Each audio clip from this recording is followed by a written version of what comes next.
Bom dia, bem-vindos à nossa conversa trimestral sobre os mercados de escritórios e industrial, fechamento do segundo trimestre de 2024. Meu nome é Paula Casarini, eu sou a presidente da Colliers aqui no Brasil e junto comigo os especialistas de escritório de industrial, Igor e Ricardo. Vocês podem se apresentar para o pessoal? Bom dia a todos, eu sou Ricardo Bettencourt, cofundador da Colliers aqui no Brasil e hoje no conselho da empresa. Olá a todos, tudo bom? Bom dia e bem-vindos a essa nossa conversa, esse nosso bate-papo sobre o mercado. Me chamo Igor Crispim, sou o gerente de escritórios e serviços preocupantes na Colliers, já tenho aí mais de 7 anos só dentro da Casa Azul e estou muito feliz de poder compartilhar esse momento com vocês, vai ser muito agradável. Bom, para quem ainda não conhece a Colliers ou que possa estar desatualizado com relação às mudanças que a gente constantemente faz aqui na empresa, a Colliers é uma consultoria imobiliária full service. A gente é especializado nas áreas de transações, em venda, locações, estruturações de build-to-suit, de sale-leaseback e renegociação de contratos de locação, e em áreas de serviços que são focados em imóveis. Então, vocês podem contar conosco e com nossos especialistas para avaliação de imóveis, para consultoria, administração predial, gestão de projetos e obra, facilities, lease administration, workplace advisory, e nós aqui muito felizes de mais uma vez poder conversar com todos vocês. Ao final desta apresentação, o nosso pessoal aqui vai enviar para vocês por e-mail o material que foi apresentado e também vai disponibilizar o link para fazer o download dos relatórios de mercado. Também a gente vai abrir para perguntas ao final, então conforme vocês forem ouvindo e tiverem curiosidades em outras coisas, por favor, coloquem as suas perguntas aqui no chat. Gente, para a gente começar, Igor, no trimestre passado, você estava otimista com o rumo que os mercados estavam dando, os sinais de melhora eram perceptíveis, recuperação em São Paulo, uma recuperação já no Rio de Janeiro. Em São Paulo, vacância estabilizada em 23%, redução de devolução de áreas. No Rio de Janeiro, onde a gente acabou de inaugurar o novo escritório da Colliers, a gente já tinha uma vacância que era menor desde 2017 e o destaque era a Orla com 11. Bom, como é que foi o desempenho do segundo trimestre? Qual é a tendência que a gente pode já perceber com relação a preços? Obrigado, Paula, pela pergunta. Bom, eu acho que antes da gente começar falando um pouquinho de mercado e dos números de mercado, acho legal a gente destacar um pouquinho como que a Colliers divide e olha o mercado. A Colliers separa o mercado de São Paulo em 4 classes, então classe A, B e boutique. E o mercado do Rio de Janeiro em 3 classes, com exceção da classe boutique, que a gente só tem em São Paulo. As principais diferenças que nós temos dentro das classes, elas estão no tamanho da laje, nessa metragem da laje, a quantidade de conjuntos em que essas lajes se subdividem, quantidade de vagas de estacionamento, geradores e certificações. O mesmo vale para o Rio de Janeiro, tanto para São Paulo, mas no Rio de Janeiro esses números eles são ajustados e adaptados para as proporções e para a realidade que eles têm no próprio mercado. Quando a gente está olhando o mercado de São Paulo, classe A e A+, a gente mantém esses bons olhos, essa boa expectativa, tem acompanhado aí um bom cenário, principalmente porque a gente teve já nesse primeiro semestre uma queda de 23% para 22% na taxa de vacância. Isso somado a uma absorção líquida de 70 mil metros quadrados. Vale lembrar e destacar que esse mesmo período, primeiro semestre de 2023, nós tivemos uma absorção líquida negativa de 9 mil metros. Então a gente já consegue demonstrar esse bom momento e essa continuidade, por isso que a gente mantém essa boa expectativa. As principais absorções líquidas em São Paulo, elas ocorreram na região da Chucre e da Berrini, somando 28 mil metros quadrados. Nesse segundo trimestre, nós recebemos 3 novos edifícios no mercado, sendo 2 na classe boutique e um edifício monousuário na região da Vila Olímpia.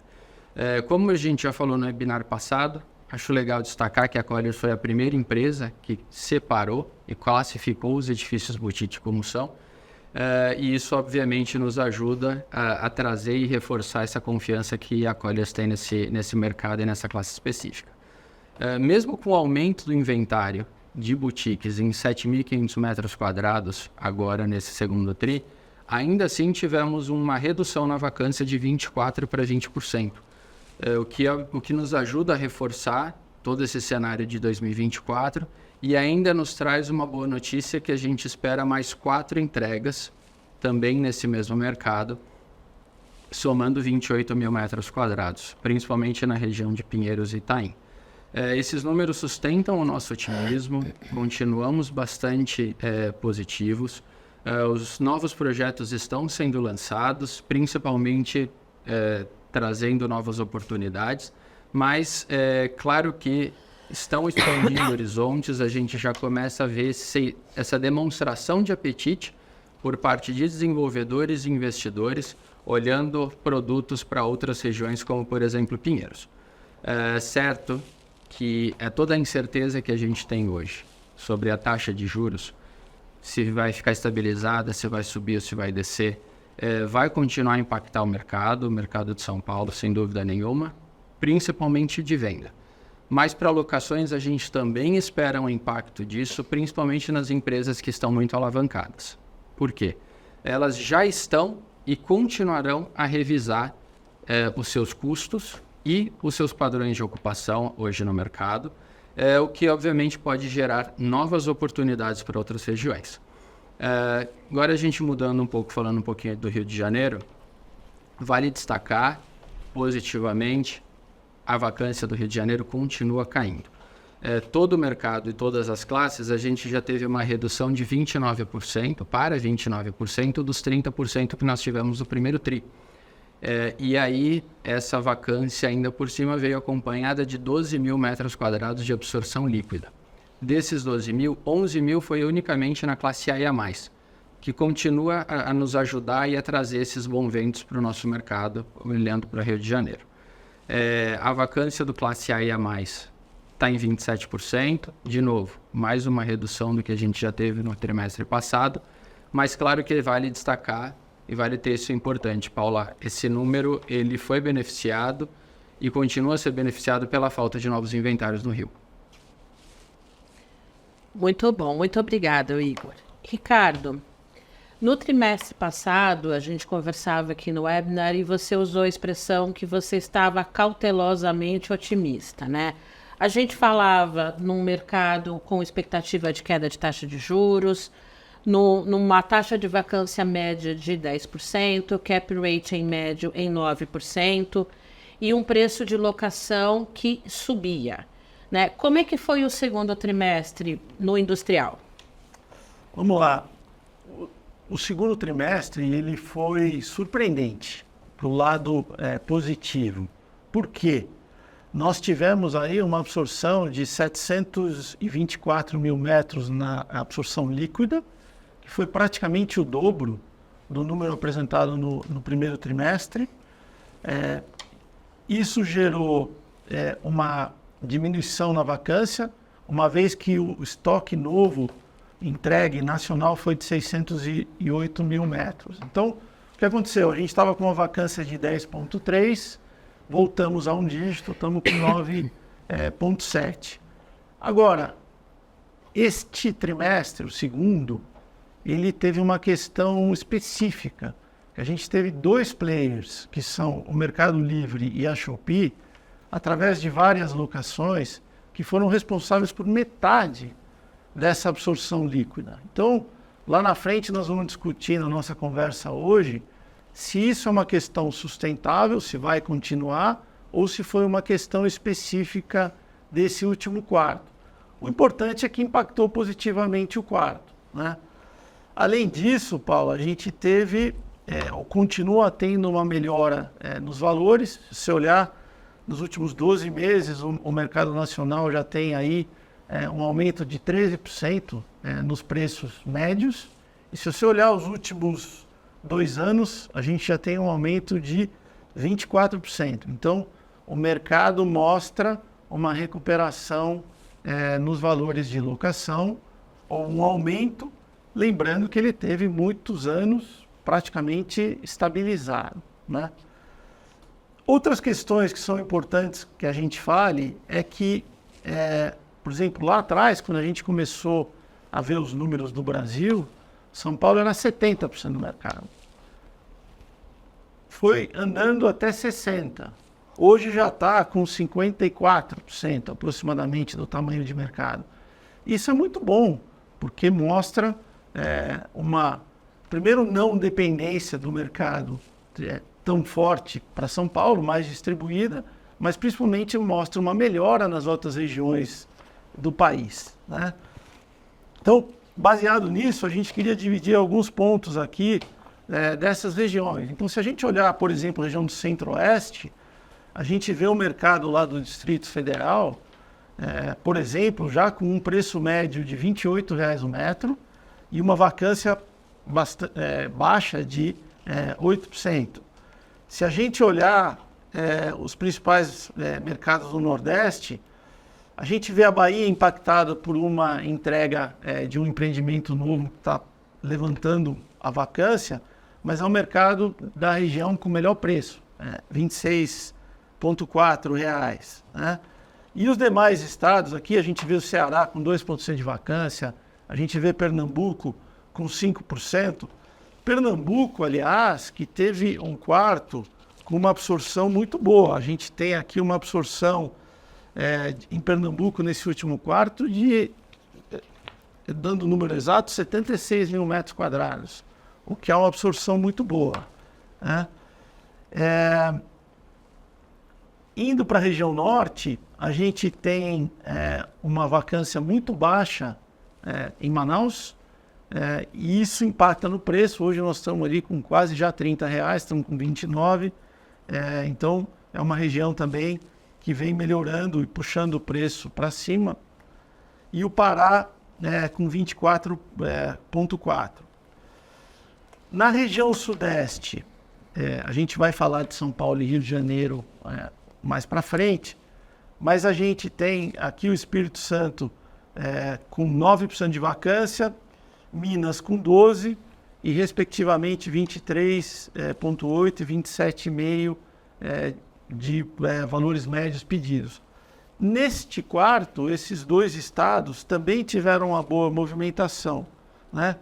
A gente tem aqui Minas Gerais com uma absorção positiva de 107 mil e o Espírito Santo de 63 mil. Então, mais uma vez, voltando, o comentário de que a questão cada vez mais não fica naquela dependência de São Paulo e Rio de Janeiro e o resto do Brasil, mostrando que isso é um fato, né? E para terminar, e não menos importante, uns destaques da região sul. A gente tem o Paraná já com 27,8% de preço pedido, com uma baixa vacância de 3%. Temos o Rio Grande do Sul com 22,3% e uma vacância de 7%. E Santa Catarina 27,3% e uma vacância de 5%. O que é interessante ver? Que também neste quarto a gente tem, de maneira geral, boas absorções, destacando o Rio Grande do Sul. Quer dizer, mesmo com todos os problemas no Rio Grande do Sul, Paula, a gente teve uma absorção de 34.400 metros, mais uma vez, num quarto que foi muito difícil para o Rio Grande do Sul. Então, o trimestre foi bom, foi melhor do que a gente esperava. Agora, temos essas questões pontuais de 2 clientes que fizeram toda a diferença. Vamos discutir depois o quanto isso deve continuar ou não. Bom, que bom que a gente vê, né, sinais positivos tanto em escritórios quanto no industrial. Vamos falar um pouquinho de perfil de ocupação, né? Quando a gente, Igor, olha aqui o mercado de escritórios de São Paulo e a gente pensa no mapa da cidade, a gente sabe que existem 2 eixos principais, que são os da Avenida Paulista e o da Faria Lima, e que o mercado ele vai se comportando a partir desse para as extremidades. Isso vai impactando taxa de ocupação, preço, taxa de vacância. Mas eu queria que você contasse um pouco para a gente como é que é a dinâmica de perfil de ocupação nessas regiões e como é que você enxerga a tendência de diferença de preços pedidos, tanto em São Paulo quanto no Rio, nos classes A+, e A, e comparação com o B. Paula, é muito interessante a pergunta, até porque, bem como você destacou, quando a gente olha o mercado de São Paulo, a gente consegue entender e ver alguns perfis diferentes de ocupação. A cidade ela fica bastante segmentada pela forma como ela tem sido ocupada, e claro que isso tem impacto na vacância e no preço pedido. As empresas que têm uma maior quantidade, uma maior possibilidade de pagar aluguéis mais altos, acabam ficando em regiões um pouco mais centrais ou regiões mais premium, e ao mesmo tempo com edifícios também com valor agregado diferenciado.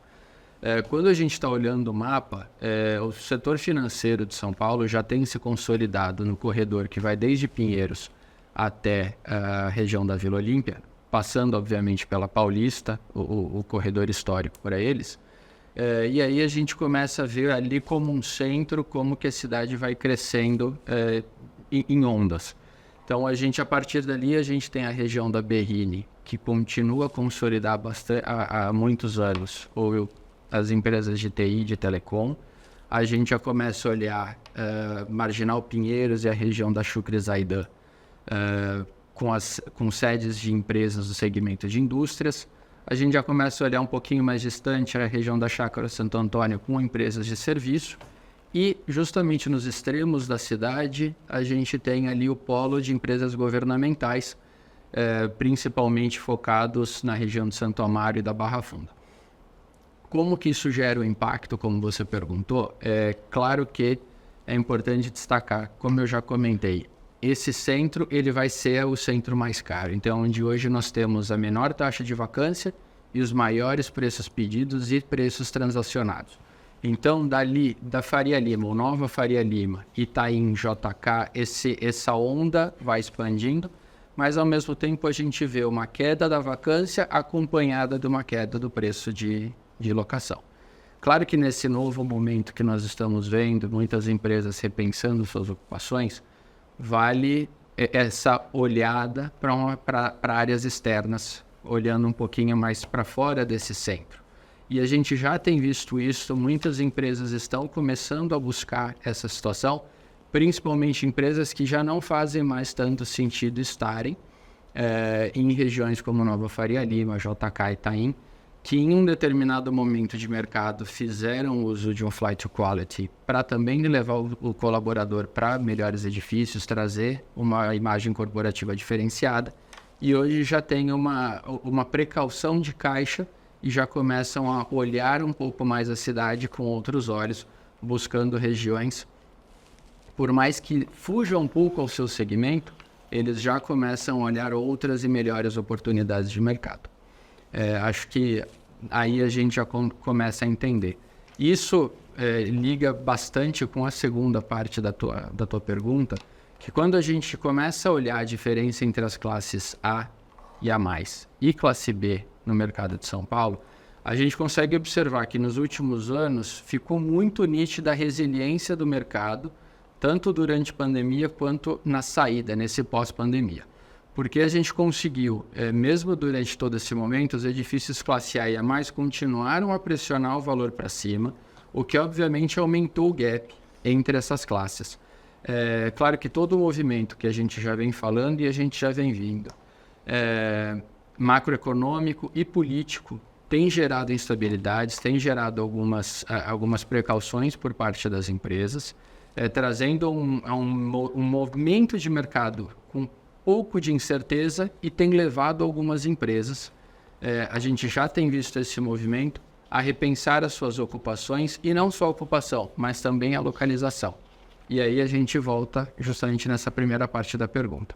Em alguns casos, a gente já tem visto essas empresas, inclusive, gerando uma maior oferta e reduzindo a oferta de espaços nos bons classes B.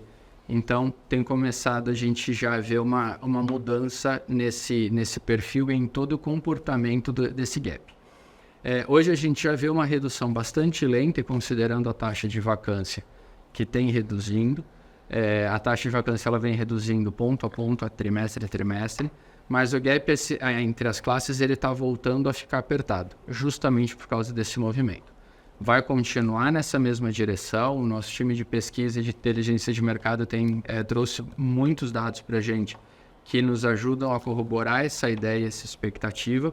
E, claro, vai continuar essa busca por ocupações mais alinhadas a um budget um pouco mais restrito e um pouco mais cuidadoso nos próximos anos. Quando a gente está olhando para o Rio de Janeiro, é legal até que a gente tenha aí o gráfico para poder apresentar. Essa falta de novo inventário, ela continua em queda. A falta de novo inventário e essa queda na taxa de vacância, ela vai continuar a impactar de forma lenta, mas contínua, nesse gap entre as classes. Claro que a consciência dos proprietários de que existe a necessidade de uma flexibilidade e de manter a agressividade em um mercado que por muitos anos se demonstrou desafiador, segue pressionando os preços. Isso vai continuar e a gente tem visto nas transações que nós temos trabalhado, ainda mais em um mercado que não tem uma previsão de alta de preços pedidos pelos próximos trimestres. Muito bem. O Ricardo, quando a gente olha para os mercados de São Paulo e do Rio de Janeiro, né? Então, agora há pouco você falava sobre tudo que está acontecendo nas outras praças, que são também lugares onde a Colliers tem presença comercial. Se a gente for focar o nosso olhar para as regiões de São Paulo, né? Conta um pouco para a gente como é que você viu o crescimento dessas regiões no período, vamos dizer, começando lá na pandemia até agora. E quando a gente for falar de Rio de Janeiro, eu queria que você explicasse um pouco mais sobre o que acontece no Raio 30 e como é que isso se compara com o resto do inventário da cidade. Vamos lá, eu acho que para começar, vamos só dar os números de São Paulo especificamente do quarto. São Paulo teve uma queda na vacância, uma vez também chegando a um dígito, né? Então São Paulo vinha a 10,6, chegou a 9,6. O preço também aumentou, então a gente estava com preço médio em São Paulo de 28,24 no primeiro trimestre, agora chegamos a 29. E eu acredito que possivelmente no trimestre que vem, viu, Paulo, a gente já deve anunciar São Paulo aí na casa dos R$30. Se não chegar, vai estar muito próximo a isso, né? Também São Paulo teve uma absorção muito boa, impactada pelos também dois clientes que eu comentei, de 179 para 381. Agora, esse gráfico ele é muito interessante porque ele mostra o crescimento das regiões do estado de São Paulo nesses últimos 4 anos, né? E se a gente olhar, o maior crescimento foi de São Paulo mesmo, cidade. Aí tem uma explicação, primeiro que a base não era tão grande, era menos de 500 mil metros, mas não importa. A gente tem regiões como Ribeirão Preto, o Vale do Paraíba, o próprio Piracicaba, que tinham uma base pequena e não cresceram tanto. Mas São Paulo, muito impactado pelo Last Mile, praticamente, mais dobrou, né? Teve um crescimento de 114% nesse período. E outras regiões que são bastante demandadas no mercado paulista, como Guarulhos, Cajamar e Barueri, que cresceram 70%, 69% e 63%. Então, é importante a gente analisar os dados de São Paulo, mas dado o tamanho, a gente tem que olhar as regiões específicas, né? Então, esse gráfico ele é muito interessante para mostrar o crescimento como um todo dessas regiões dentro do estado de São Paulo. Já no Rio de Janeiro, a gente teve uma melhora também neste primeiro semestre. sendo que no segundo quarto nós tivemos também uma melhora de preço, ou melhor, o preço até teve uma pequena queda, mesmo a gente tendo uma absorção líquida de 9,6 para 34 mil no quarto. E a vacância ela foi de 16,4 para 15,2. Então, no Rio de Janeiro, a gente está vendo uma recuperação já há algum tempo. O Rio de Janeiro vinha de números de vacância muito grandes, então, por isso que ele ainda não atingiu um dígito só, mas ele está nesse caminho. São poucas entregas previstas para o Rio de Janeiro nos próximos períodos. Isso fatalmente vai fazer com que o preço continue em recuperação e a vacância em queda, né? E o Rio de Janeiro também, da mesma forma que São Paulo. São Paulo, por exemplo, nós estamos com o raio 30 já na casa dos R$ 33 o metro. E no Rio de Janeiro o raio 30 também ele vem em recuperação, e nós estamos lá no Rio de Janeiro no raio 30 com um valor já de quase R$ 30 o metro. Então isso é uma tendência. Rio de Janeiro melhora, São Paulo continua andando bem, e depois nós vamos falar das previsões para frente, Paulo. Muito obrigada. Eu queria agora ouvir um pouco a opinião de vocês sobre alguns outros assuntos que foram muito comentados pelos nossos clientes com a nossa área comercial, ou que a gente viu em bastante evidência aqui em vários artigos e entrevistas, né? Então, Igor, aqui para escritórios, queria que você conversasse um pouco com a gente sobre os edifícios verdes, o impacto já em valor de locação. E a gente teve aqui, acompanhou muita notícia referente ao mercado de coworking, que já foi um dos ocupantes mais desejados, né, pelos proprietários. É um mercado que... Conta pra gente o que está acontecendo com eles. Claro, Paula. Acho legal a gente, até antes de começar a falar um pouquinho de número, de novo, explicar um pouquinho para quem está aí com a gente, está nos acompanhando, o que a gente considera e o que são os edifícios verdes. Edifícios verdes são edifícios corporativos que receberam certificado pela Green Building Council. São edifícios que foram analisados, foram validados e certificados de acordo com o seu nível de operação e sustentabilidade, isso envolvendo diferentes critérios, seja a utilização de energia elétrica, iluminação, ar-condicionado, utilização consciente da água, descarte de efluentes e até mesmo reciclagem. Como tudo isso trabalha dentro da operação do prédio, obviamente traz uma menor pegada de carbono, assim como também de uso de recursos naturais. Tudo isso acaba sendo analisado e engloba dentro de um edifício verde. Quando a gente está olhando o edifício verde dentro da cidade de São Paulo, nós temos hoje um universo de 161 edifícios que são considerados e tiveram essa classificação. Desses 161, vale destacar que quando a gente olha só a questão de taxa de vacância, eles por si só já apresentam 10% a menos na taxa de vacância do que edifícios sem essa mesma certificação. E, em contrapartida, o preço médio pedido 30% acima dos edifícios sem esse tipo de certificação.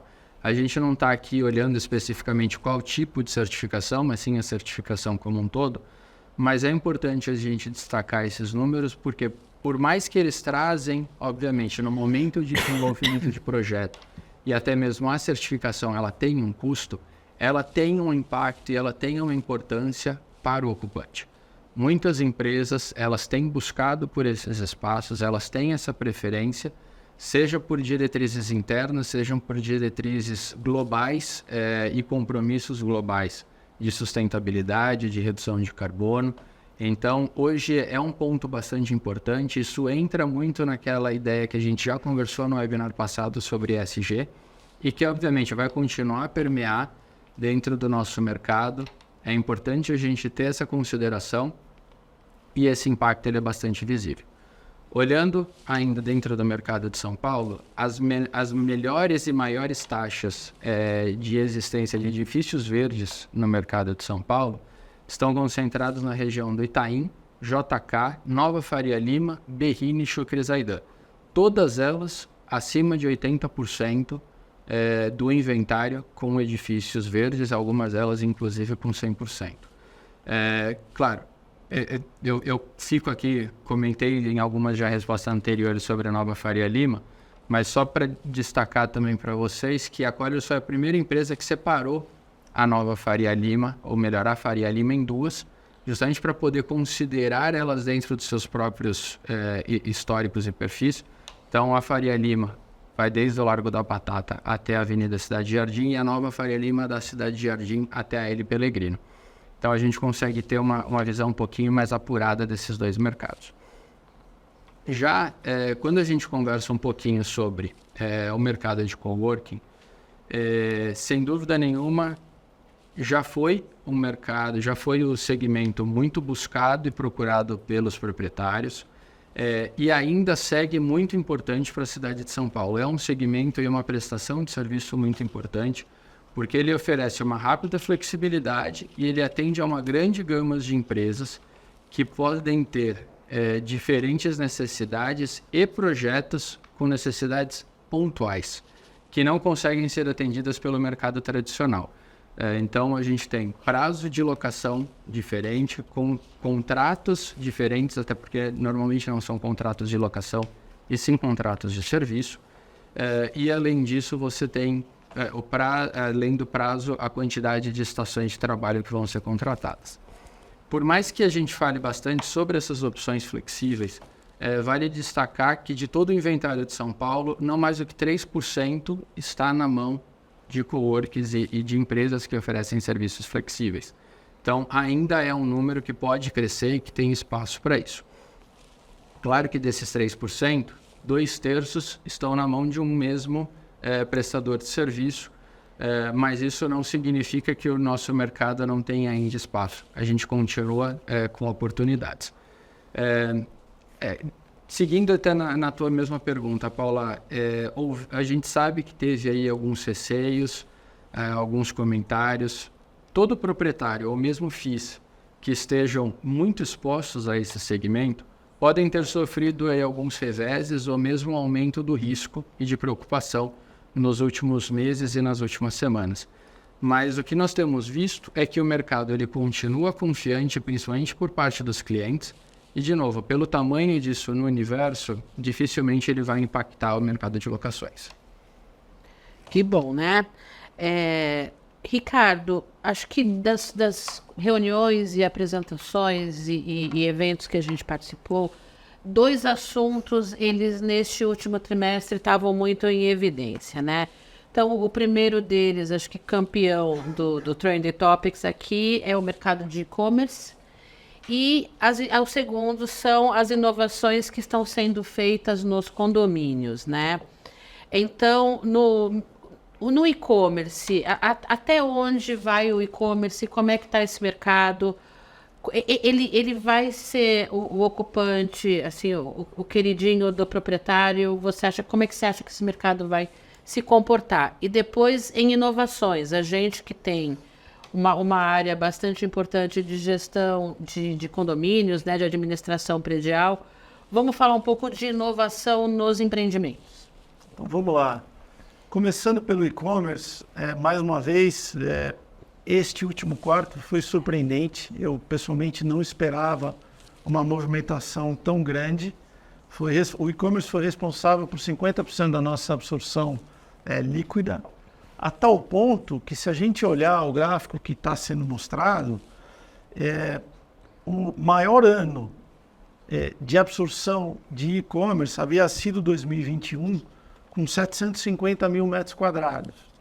E neste ano, só no primeiro semestre, ou seja, juntando os 2 quartos, nós já tivemos 656. Quer dizer, há uma probabilidade muito grande de ser o ano com a maior absorção de e-commerce no Brasil. Eu esperava que esse mercado fosse se acomodar e não houvessem tantas locações como aconteceu. Então, o Mercado Livre ele vem despontando. Ele praticamente hoje é 1/3 de todo o mercado de e-commerce. Depois a gente tem a Amazon e a Shopee, que juntas mais ou menos o outro terço, e o último terço nas demais empresas. Então, o Mercado Livre, em momentos, vamos dizer assim, agitados, como ele anda agora, realmente acaba impactando o setor, que hoje já é responsável por 12% de todo o mercado nacional. Se a gente comparar com outros mercados, aí, possivelmente os mercados norte-americanos, etc., esse potencial ou esse percentual é maior, então temos espaço para crescer. Vamos esperar aí o terceiro e quarto para ver se eles vão continuar crescendo nessa proporção. Temos novos players chegando. Então, daqui a pouco nós vamos ter um player de origem japonesa, uma empresa de e-commerce. Vamos ver com que voracidade ela chega no mercado e vai começar também a competir e a tomar área nesses segmentos. Então, surpreendentemente, um segmento que a gente esperava que já tivesse feito as grandes absorções e começasse de alguma forma a se acomodar, ele vem mostrando que não, que ele continua bastante ativo. Vamos olhar para frente e ver o quanto isso continua, né? Relacionado às inovações, Paulo, e à tecnologia, eu costumo dizer, eu sempre brincava com as pessoas, né? O mercado imobiliário é que nem carro, ele vai evoluindo também, de uma maneira mais silenciosa, mas vai andando. Então, o que a gente percebe no nosso mercado é que certas inovações, elas entram, e aí o que vai acontecer é que daqui para frente, o empreendimento que não tiver aquela determinada tecnologia, ele vai ficando para trás, né? Fazendo um paralelo, isso aconteceu, por exemplo, na época das certificações, né? A gente começou a ter as certificações, né? O primeiro impacto era que a certificação eventualmente ia gerar um ganho de aluguel para o proprietário, mas na verdade o que aconteceu é que a certificação naquela época se mostrou como se fosse já o mínimo necessário para que aquela empresa escolhesse aquele empreendimento. Então hoje a gente mostra aí na tela algumas inovações, como a questão já das placas solares, os vagas para carros elétricos, que, por exemplo, isso vale nas certificações também, toda a questão de iluminação LED, a questão de identificação facial, sensores inteligentes e a questão do piso de concreto com microfibra. Eu deixei por último aqui a construção de madeira engenheirada, porque a gente que acompanha os mercados lá de fora, essa é uma tendência que, em primeiro lugar, ela vem muito forte na Europa, tá? Hoje em dia, inclusive, as empresas que optam pela construção em madeira engenheirada na Europa, elas têm um custo de financiamento mais barato, né? Então, isso é uma tendência que lá na Europa a gente já vê algo consolidado, cada vez mais entrando no mercado norte-americano, e aí eu diria que o Canadá já deve estar à frente dos Estados Unidos, e é um assunto que vem chegando aqui para o Brasil. Então, acho que com a forte abundância de madeira que a gente tem aqui, né, muitas vezes diferente de outros mercados, é uma questão que cada dia mais vai estar presente no nosso dia a dia. Então, o mercado ele vem evoluindo e a tecnologia fatalmente vai impactar o segmento logístico e vai melhorar os custos, como a Paula mencionou, em toda essa questão de administração condominial. Você pega só questões como identificação facial e outras tecnologias vão fazendo com que os custos possam cair também. A gente tem aqui mais uns 15 minutos de conversa com todo mundo, então vamos ouvir as perguntas. O Leandro, ele é o chefe da área de pesquisa de inteligência de mercado da Colliers, é ele quem prepara todos esses dados incríveis que a gente usa e consegue conversar com vocês. Ele estava cuidando do chat, vai nos ajudar agora com as perguntas. Então, nosso combinado, Leandro, continua sendo uma pergunta de cada vez para a gente ter certeza que está respondendo ela inteira, né? E a de todo mundo. Vamos lá. Perfeito, Paula. Vamos lá. A primeira pergunta é do Hélio. Ele está sendo direcionado ao Igor. Você acredita que a classe boutique expandirá para outras regiões além da Faria Lima? Hélio, obrigado pela pergunta, pela participação. É uma pergunta muito boa. A gente já tem visto isso, a gente já tem discutido isso com alguns desenvolvedores, alguns investidores também. Tem sido um questionamento bastante relevante, bastante comum. Por quê? Justamente pela falta de terrenos para novos desenvolvimentos. Isso tem gerado um problema. Ao mesmo tempo, a classe boutique ela nasceu justamente daí, dessa falta de terrenos, edifícios menores, edifícios com maior valor agregado, um mini classe A. Então, quando a gente traz essa redução de tamanho, né, de um classe A+, para um terreno menor, por exemplo, no Itaim, que a gente sabe é notória a falta de espaço, a falta de área nessa região, é onde a gente já começa a entender ele pelos boutiques. Quando a gente começa a expandir um pouco desses centros, então a gente sai de Itaim, de Faria Lima, já começa a ficar um pouco mais difícil. Por quê? A ideia do edifício boutique, ela não é unicamente um mini classe A+. Então, por mais que você tenha uma arquitetura e um design arrojado, você tenha tecnologia embarcada, certificações, sustentabilidade, você tem todos aqueles os itens que a gente considera e a gente vê, seja num boutique ou mesmo num classe A+, quando a gente começa a sair um pouco dessas regiões e a gente já extrapola esse centro, a gente já sabe que a oportunidade e disponibilidade de terrenos é maior, você tem condição de construir um edifício maior, mas a localização importa. A localização no boutique, ela é um ponto relevante e aquela localização premium, ela tem um peso muito grande quando a gente considera e a gente avalia de um edifício como boutique. Sair um pouco desse eixo, desse microcentro, nesse momento eu acredito que ainda não. Ainda é uma classe que obviamente está em consolidação. Como a gente falou, a gente crê bastante nessa classe.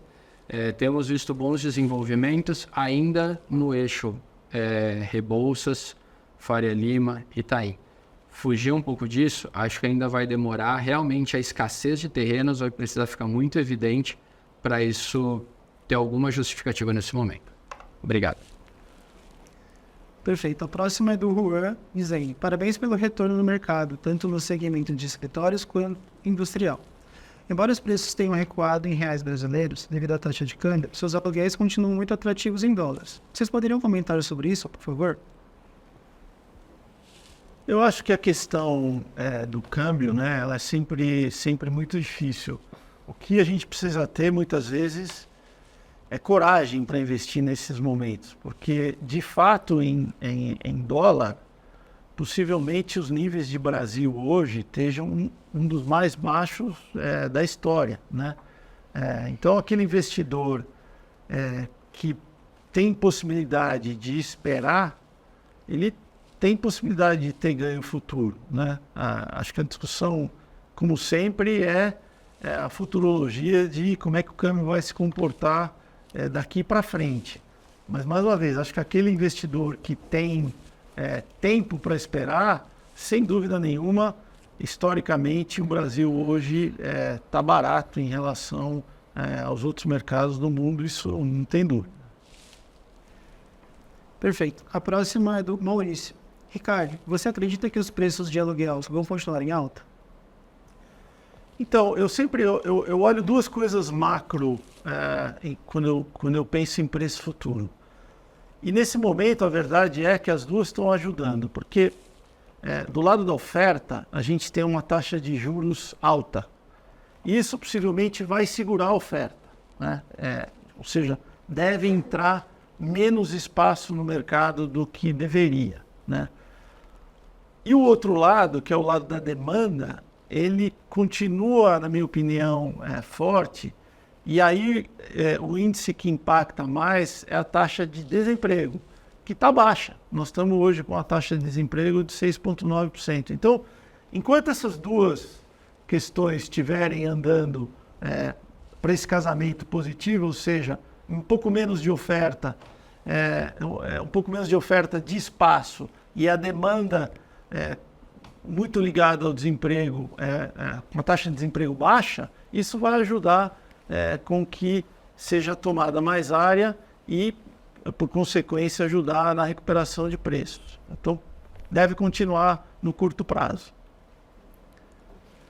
O Rodrigo nos pergunta: Ricardo, em sua opinião, quais foram os fatores relevantes para esse aumento nos preços de aluguéis dos industriais nos últimos 12 meses? Parabéns a todos pelo webinar.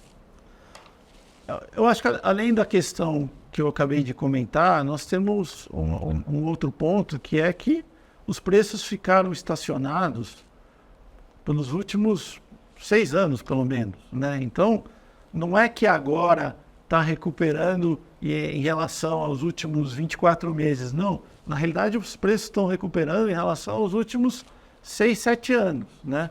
E, né, junto com isso, no mercado logístico, a gente teve o impacto da pandemia, que aumentou o e-commerce, como todo mundo sabe, mas a gente teve um impacto forte também dos custos de construção e terrenos, que sempre estão aumentando, que fazem com que o produto novo que chega no mercado tenha que, para dar rentabilidade, estar num patamar maior. Então, essa série de fatores fez com que o preço, mais recentemente, tivesse esse aumento, o que a gente acha que ainda deve continuar. O Renato faz a seguinte pergunta: quanto que a demanda do Espírito Santo está associada aos incentivos fiscais de distribuição? Estou entendendo que eu vou responder porque deve ser logística também, mas... Não, aí, extremamente importante, eu acho que se você fizer um paralelo, é que nem a questão que a gente está sempre discutindo de extrema, né? O quanto impacta o incentivo em extrema? Muito, né? Mesma coisa na região do Espírito Santo e Porto também, né? Eu acho que eles têm um porto, assim como outras regiões do país, mas o porto ele é um incentivador, ele é um vetor de desenvolvimento extremamente importante, né? E proximidade a outras capitais, etc., né? Que todo esse conjunto de coisas faz com que o movimento continue. Então, Espírito Santo, a gente falou, ele teve aqui nesse último quarto 63 mil metros de absorção líquida, o que é um número importante. Então, os incentivos são fundamentais. O Humberto direciona a pergunta ao Igor: você poderia nos explicar as mudanças no perfil de ocupação no mercado de escritórios do Rio de Janeiro? Claro, Humberto, tudo bom? Obrigado pela participação, pela pergunta. A pergunta ela é bastante interessante, até porque quando a gente olha o mercado do Rio de Janeiro, sempre foi um mercado muito focado e segmentado dentro de óleo e gás e governamental. Era difícil fugir as principais locações desses dois segmentos. Hoje em dia a gente já vê boas locações no setor de tecnologia, finanças e educação. E isso tem obviamente movimentado, boa parte dessas locações inclusive já direcionadas para a região central do Rio de Janeiro, trazendo um pouquinho de vida e ao mesmo tempo ocupando espaços que usualmente sempre foram ocupados pelas petroleiras, óleo e gás ou mesmo governamental. A gente tem expectativa, e pelo que a gente tem visto, os números têm nos indicado uma manutenção dessas condições, inclusive com uma pluralidade maior de outros segmentos na região central do Rio, até porque os espaços estão ali, os proprietários, como eu tinha comentado anteriormente, eles estão cientes da necessidade de flexibilização, eles estão bastante abertos a ouvir, abertos a negociar, e obviamente que isso está trazendo novas oportunidades. O centro do Rio de Janeiro é uma região bastante conhecida pela facilidade de transporte, entrada e saída de pessoas, e obviamente que isso vai ajudar esses mesmos setores, inclusive de saúde, que a gente já está começando a ver algumas movimentações, mas não ainda com o mesmo impacto dessas 3 que eu te comentei. Obrigado. O Michael faz o seguinte comentário. Bom dia. Parabéns pelo evento. Por favor, poderiam falar sobre a atual situação no mercado logístico de Extrema, Minas Gerais, e os impactos futuros que podem acontecer com a reforma tributária? Pois essa é uma pergunta complexa. Acho que, em primeiro lugar, a gente tem que entender que a reforma tributária fatalmente vai aumentar os custos, né? E a tributação para o proprietário. A gente até conversava ontem no almoço com um especialista que mencionou que nós não vamos ter mais um regime de lucro presumido. Então, fatalmente, nós vamos, do ponto de vista do proprietário, ter aumento nos custos, né? A região de Extrema, a gente não sabe se vai ter algum tipo de transição, como é que o detalhe, né, da mudança, né? Isso é uma coisa que a gente ainda não sabe. Mas fatalmente ela vai ser impactada por não ter no médio e longo prazo tanto incentivo como tem hoje. Agora, eu acho que Extrema, ainda pela sua proximidade aí à capital, ela vai se virar melhor. Eu pessoalmente me preocupo com regiões como, por exemplo, Itatiaia, no Rio de Janeiro, que é uma região que a gente fez muita coisa lá no passado, mas o foco lá também era o incentivo fiscal, mas a grande diferença é que Itatiaia está longe do Rio e está longe de São Paulo, né? Então, se fosse para produção, ok. Se fosse fabril, ok. Mas para logística é um exemplo muito mais complicado. Mais uma vez, acho que Extrema, mesmo impactada pela regra futura, que nós ainda vamos conhecer o detalhe mais para frente, ela ainda tem uma proximidade razoável de São Paulo e com isso vai fazer com que ela se defenda melhor. Te pergunta. Bom dia. Sei que vocês são bastante atuantes no Rio Grande do Sul. Qual a situação no mercado de logística no estado após as cheias? Então, nós estávamos comentando há pouco, né?